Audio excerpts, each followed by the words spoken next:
separar um pouco o desempenho de mercados de economia, porque afinal de contas, muitas vezes o pessoal não entende, né? Mas é que bolsa é expectativa, então ela antecede muita coisa que vai acontecer no mundo real. Se a expectativa é ruim, ainda que a economia não tenha piorado, o pessoal começa a vender, a bolsa cai com a economia normal. A economia piora, tem recessão, a bolsa começa a subir, porque a expectativa é, agora tá mais barato, mas daqui a pouco resolve a recessão. Então fica um negócio meio descolado da realidade. E aproveitando essa parte de investimentos, né? Do que estaria mais atrativo comparando com o mercado lá fora. Ontem, como a gente já citou aqui, tivemos uma super quarta decisão de juros no Brasil inalterados e lá fora tivemos a subida mais leve da taxa da Fed Funds Rate, que é o equivalente à nossa Selic, de 0,25. E aí, isso mexe com o cenário, na opinião de vocês? Já era esperado? Teve alguma surpresa? Ou surpresa nos comunicados que vieram junto a isso? Mexe, né? Antes eu queria só fazer um adendo para você, do que você comentou, né? Que, poxa, quando eu tenho uma expectativa de recessão, né, a bolsa já cai. E aí, quando se a gente tá na recessão, o que o mercado começa a prever? O próximo ciclo. O pessoal fala, é mentira, isso é uma baita de uma mentira. E aí o Morgan Stanley, ele fez, né, um estudo, pegou vários países, dividindo aí o ciclo econômico em 4, né? Então, quando você está lá no pico da atividade econômica, quando você está desacelerando, quando você está no fundo do poço, chamado ali, né, na recessão, e quando você está ali no caminho de recuperação. O melhor momento para você comprar ações é no fundo do poço da economia, né? Na recessão, quando todo mundo está extremamente desesperado. E o melhor momento para você vender, isso de novo, né? Falando alguém que está pensando em timing, melhor momento de entrar ou aumentar a sua posição em bolsa, melhor momento de você vender e ficar com cash, né? Que lá eles chamam de cash, ou Tesouro Selic, ou títulos pós-fixados, o mesmo dinheiro parado na conta, né? Porque lá nos Estados Unidos, em Europa, Japão, você chegou a ter taxas de juros extremamente baixas e até negativas, é você estar no pico da atividade econômica, né? Então, só para frisar esse ponto. E aí o seu outro ponto, desculpa que eu acabei me perdendo aqui, era sobre... Era sobre se mudou alguma coisa com a decisão lá de fora. Mais uma pergunta sobre esse seu adendo. Então, na atividade econômica, não é olhando o desempenho do mercado, porque, por exemplo, quando o mercado está no pico da atividade econômica, o pessoal não pode já estar antevendo alguma coisa, a bolsa já começar a cair? Exato. Era de atividade econômica ou pico de preços, coisa de assim? atividade econômica. Então, quando a atividade econômica ela estava ali no seu ápice, né, no ciclo boom, no ciclo de expansão máxima ali, atividade bombando, aí você tem alguns indicadores econômicos que você consegue identificar que você está vivendo aquele ciclo econômico, né? É o momento que você, poxa, precisa ir para o Tesouro Selic, né? Então, basicamente, quando a gente está com... Sabe quando o Banco Central ele corta a taxa de juros e a atividade econômica começa a acelerar, né? Então começa a ficar muito forte quando a gente está vivendo esse momento de, poxa, taxa de desemprego caindo muito baixa, é o momento que a gente tem normalmente de vender bolsa. Óbvio que esse momento hoje ele é um pouco diferente porque a gente passou por uma situação de pandemia global, então você pode ter algumas diferenças nos indicadores.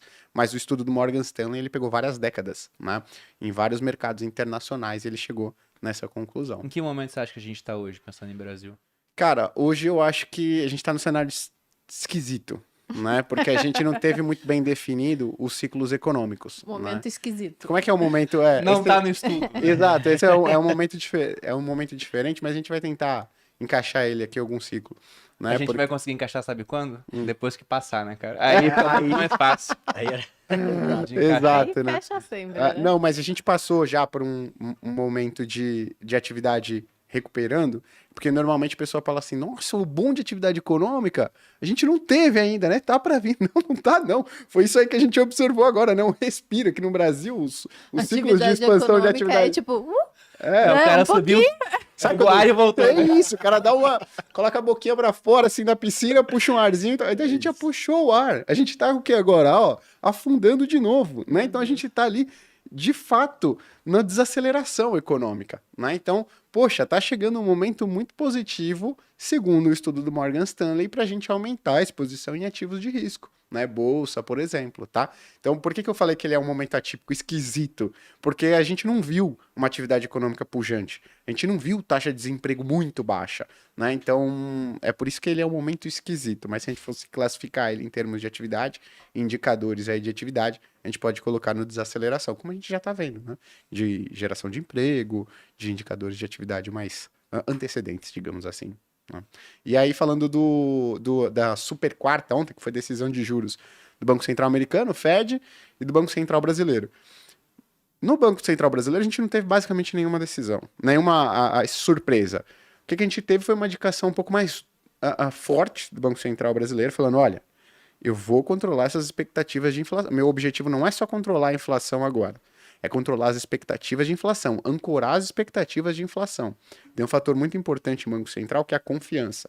Ele precisa passar credibilidade de que o que ele pretende fazer, né, a sua missão, que ele vai cumprir a sua missão. Então isso é muito importante.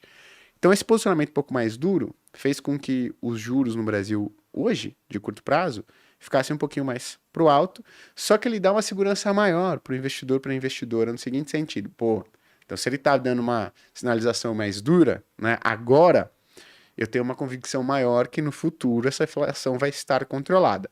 Né? E aí a gente está observando hoje o movimento de que os juros futuros estão caindo levemente. Por que não estão caindo mais, Gui? Porque como isso que você comentou, a independência do Banco Central pode cair. Né? E outra, se não cair, a gente vai ter mudança do presidente do Banco Central em 2024. Então, não dá para cair muito, porque esse quadro de diretores e presidente do Banco Central não vai se manter por um período indefinido. Até 2035. Exato. Se fosse esse o caso, tenho convicção que as taxas de juros de longo prazo elas iam cair de maneira bem mais significativa do que estão caindo hoje, dado esses últimos posicionamentos do nosso Banco Central. Mas a gente não teve grandes surpresas aqui.